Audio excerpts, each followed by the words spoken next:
Hey guys, ito na update sa alugbati ko. Nakagulay na ako nito. Ito.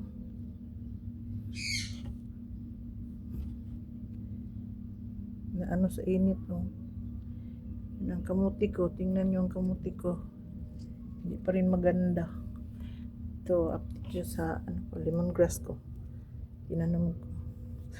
Ang tanim ko nung tubo ko yung roots niya sa bata, sa jar. Ito na, matangkad na siya.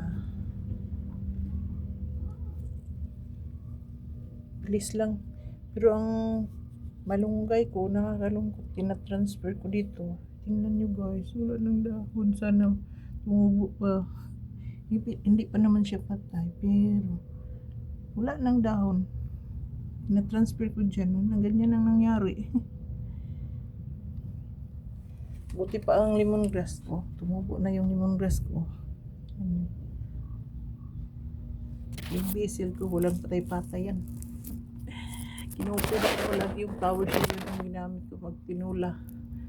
Yan, hindi siya namatay. Pero pag hayaan mo na matuyo, ano niya, bulaklak maging seeds na, seedling na para similya. Ano siya, mamatay. Pero hindi oh. Tingnan niyo. Yung sibuyas ko, spring onion. Tagal na yan, sobrang isang taon na. Hindi pa rin namatay. Nakunan ko na lang palagi yung dahon. Yun, may isa pa ako lemongrass dyan oh. Ano siya, nagumpisa na siyang lumalago. Tina-transfer ko kasi dyan sa malaking paso. Ito, ganda na siya tingnan.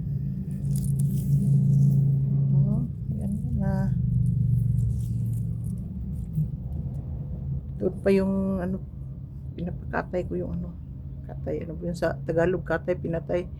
Yan ang pinapatubo ko yung kamuti. Grabe, hindi pa naman summer. Tapos ang init, sakit ng init guys. Naku, parang kunti lang, hindi masyado nag-ayos dito sa lugar namin, bundok. Pero sa ibang lugar, grabe. Iwan ko kung winter pa ba ngayon. Parang hindi naman. Tapos yung mga dahon ng punong kahoy, hindi na nangahulog lahat. Iba ngayon talaga. 2006. Na-miss ko yung mag-ulan dito ng ice, yung hills. Yan ulan. Yung tubig niya yan, galing yan dito sa takip ko. Parang hindi siya mabiglang kung sobrang lamig, hindi siya mas malamigan sobra yung tanim ko para hindi mamatay. Makasurvive naman. So, mamayang mga 12 o'clock, nalulungkot to yung alugbati ko kasi sobrang mainit. Pero hayaan ko yun, basa mo yung lupa. Nilagyan ko ng paggabi nito guys, nilagyan ko ng solar light. Look,